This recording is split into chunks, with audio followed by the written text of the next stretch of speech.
Hello, welcome back to my channel. So I have a few different stories for you guys today, but for our first story, in a video I covered a few days ago, Jeff had said that him and Anissa had broke up, and he had posted, yeah, I'm just going to put it out there for the world to know.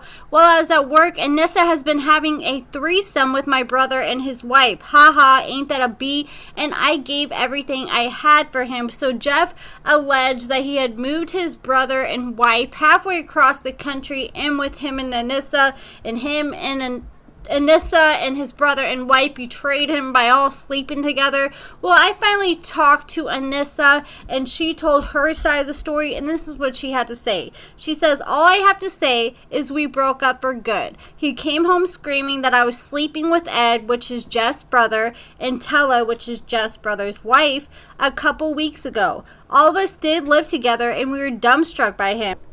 He wanted a way out and wasn't man enough to just say that. Anyone who knows me knows that I haven't slept with anyone but Jeff for a long time, and I'm not a cheater. I also never slept with Kyle, because that's another accusation that Jeff was making against Anissa, that he figured that she was probably banging Kyle too. And she said, with Kyle, we are friends. People should grow up and realize you can be friends, and sex isn't why you're close. As for Jeff, his problems were way more than I could deal with, and I'm happy that's all happened. If that's all he can say, we will both be happier people apart. So I asked her if Jeff's brother and Jeff's brother's wife was still living with her after Jeff made these accusations and broke up with her and moved out, and she said no, we don't live together anymore. They're all staying in a motel. I moved back to my house with my elderly dad. And I asked her if I can use this information in a video, and she said, you can use whatever you like. I have nothing to hide. Jeff is looking for 5 more seconds of fame, and I never wanted that anyways. Jeff can go through whatever stage he needs to. I wish him well and hope he can really make it straight and single. He needs to work on himself. And Anissa was being really open and forthcoming, so I took the opportunity and asked her about what happened that made Jeff have to go back to the halfway house, because in the season they were on, he moved in with Anissa, and then at the end of the season they gave us an update and said that he had to move back in the halfway house for some reason. And I asked her how long he was in the halfway house, and she said, honestly, I don't remember. Our relationship was a train wreck from the beginning. He never trusted me and accused me of sleeping with any man I said their name. They're not staying together in the motel. They have separate rooms. Because I said that was very telling if he broke up with her and moved out because he said she had a threesome with his brother and wife. It wouldn't make much sense for them to be living in a hotel room together. But I guess they're just living in the same hotel, just different rooms. And Jeff just posted this on his Facebook not even an hour ago.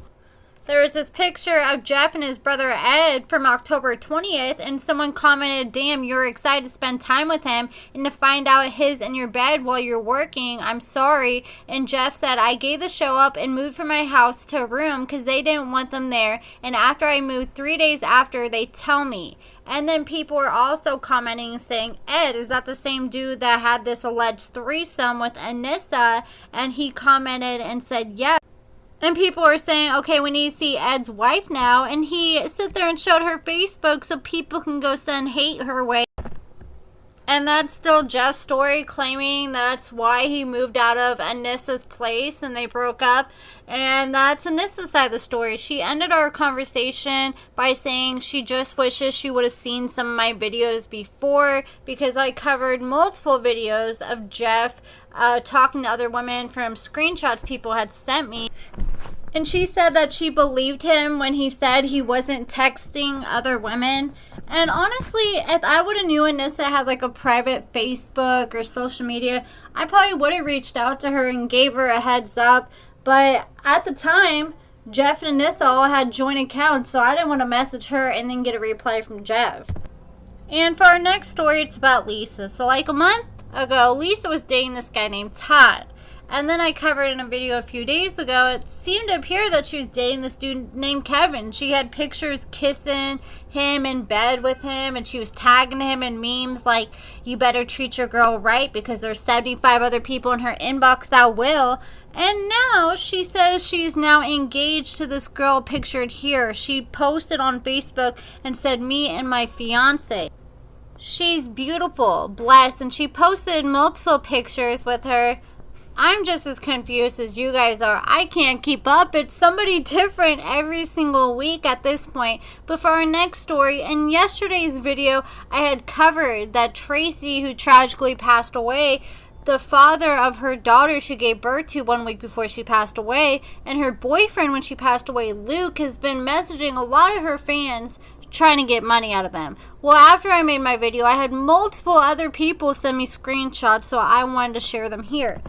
So he messaged this girl, said, "Hello, how are you doing?" She said, "Good, how are you?" He says, "I do need help, but I'm really okay." She says, "Why?"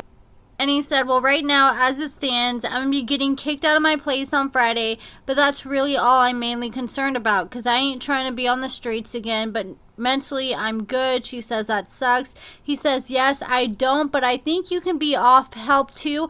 I have a new track I'm releasing soon, and that's going to give me a lot of money. I don't want to adopt my daughter. I'm trying to get my own studio too, but I want to release a new music." And so he said, "My producer wants me to bring $1,000, but I tried calling everyone. No one helps. I need your help with $100 or $200. It's going to help right now. Please don't be mad at me for asking this, okay? I can just really see my daughter suffering. I name her Tracy so I can always remember my lovely wife. I'm sure if you help, I'm going to appreciate you." He uses Zelle. "I don't know if you can help me out of it right now so I can get my new music release at his studio tomorrow. Can I get a response?" And she said, "I'm not able to help. I'm sorry." He said, "That's fine. It's my pleasure to chat with you. Are you from Vegas?" She said, "No." And he said, "Okay, thanks."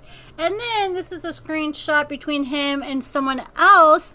And he said, "Well, right now, as it stands, I'm going to be getting kicked out of my place on Friday, but that's really all I'm mainly concerned about, because I ain't trying to be on the streets again. But mentally, I'm passing through a lot. I'm trying to adopt my daughter, but I don't want to, but I have no choice. I don't want her to be passing through what I'm facing and need a little help. I'm trying to release a new music since last week at a friend's studio, but wants me to pay $800 I don't have." Okay, so he told one person it's $1,500, told someone else it's $1,000, and this girl it's $800. Unless he's lowering the amounts to different people, because some people have sent him money already. And he says, "I don't have it, and any amount can help to change a life. Of course, I'm sure that's going to give me some money." And she goes, "Dude, WTF. I ain't your family or friends to be begging for money. I have my own life, kids, and responsibilities to take care of. I don't have money to be giving to a drug user that just got out of jail. Are you freaking kidding me?" And he said, "No, don't think it that way. I'm so sorry to ask you then." And I had someone message me on IG after I made this video yesterday with screenshots of Luke begging Tracy's fans for money. Like, "Oh my gosh, you're so mean. He's going through a lot right now. Why are you being like that?" And the only reason I'm doing a video talking about this stuff is because I'm trying to raise awareness, because he's lying to people that he's trying to get his daughter back, but his daughter is in a closed adoption with a family in California. He's not going to see that baby. All the money in the world, he's not going to see that baby. And I really feel like it's just enabling his behavior to keep going down the wrong path. And I just, like, it's frustrating to see him, like, use his daughter as an excuse for people to feel bad for him, as an attempt to get money out of these people, when he's not even doing anything in his life to better his life, to get his daughter back or be in his daughter's life. And that's just really sad, because that's the real victim in this whole situation. But let me know your thoughts about all that, and what do you think about Anissa's side of the story? Honestly, I believe Anissa's side of the story a lot more. She's a sweet lady. I'm really glad that she told me her side of the story, and she was so open with me. And I've heard someone talk on Love After Lockup before about how for a lot of these men who spent a majority of their lives in prison in long stints, a lot of times it's best for them to get out and be single so they can go through their little hoe phase right then and there. But I think Jeff didn't experience that. Now he wants to be out here living his hoe phase, living his best life, now that he's got the little fame from the TV show and all that. And, you know, the sad thing is a lot of time people do that, and sometimes the grass isn't always greener on the other side. But I told Anissa, at least you guys didn't get married, because it would be a lot more messier if you did. And they were supposed to get married back in September, but one thing after another kept happening, and the wedding kept getting postponed. And Anissa said pretty much it was just a blessing in disguise that the wedding didn't happen. So let me know your thoughts in the comments below. Make sure you give this video a thumbs up. It really helps my videos out. Subscribe, and thank you so much for watching.